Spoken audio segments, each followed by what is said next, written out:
compter, il faut être vu. Pour être aimé, il faut être disponible.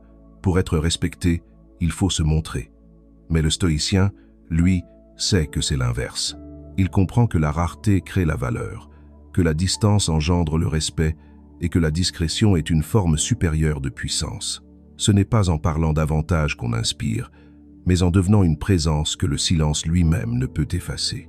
L'illusion moderne, c'est celle de la connexion permanente. Nous sommes reliés à tout, mais proches de rien. Nous multiplions les conversations sans profondeur, les échanges sans âme, les présences sans vraie rencontre. Le stoïcien observe ce phénomène avec lucidité. Plus l'homme s'éparpille dans le monde, plus il se vide intérieurement. Plus il s'expose, plus il devient invisible à lui-même. Ce n'est pas le monde qu'il doit quitter, c'est le trop-plein.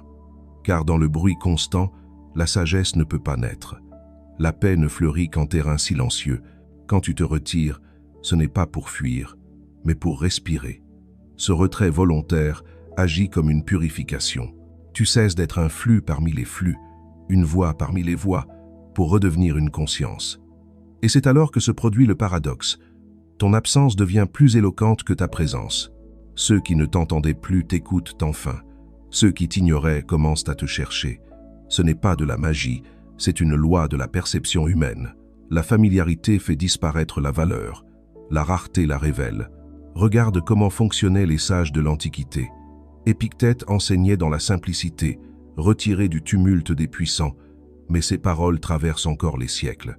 Marc Aurèle, au sommet de l'Empire, se retirait chaque soir dans le silence de son esprit pour méditer sur la condition humaine. Ils avaient compris que le vrai rayonnement ne dépend pas de la quantité de tes interactions, mais de la qualité de ta présence intérieure. Quand tu deviens moins accessible, ta parole prend du poids.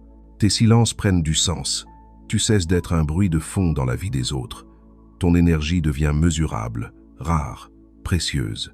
Et ce que les autres ressentent alors, c'est une forme de respect instinctif, car on respecte toujours ce qu'on ne peut pas posséder. On désire ce qu'on ne comprend pas.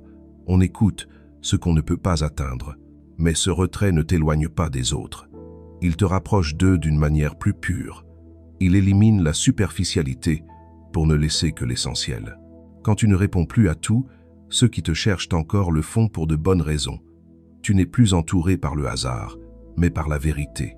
C'est une sélection naturelle de ton environnement, une réorganisation silencieuse de tes liens.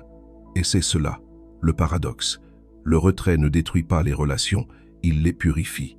Ceux qui vivent dans le bruit croient que l'amour se prouve par la présence constante.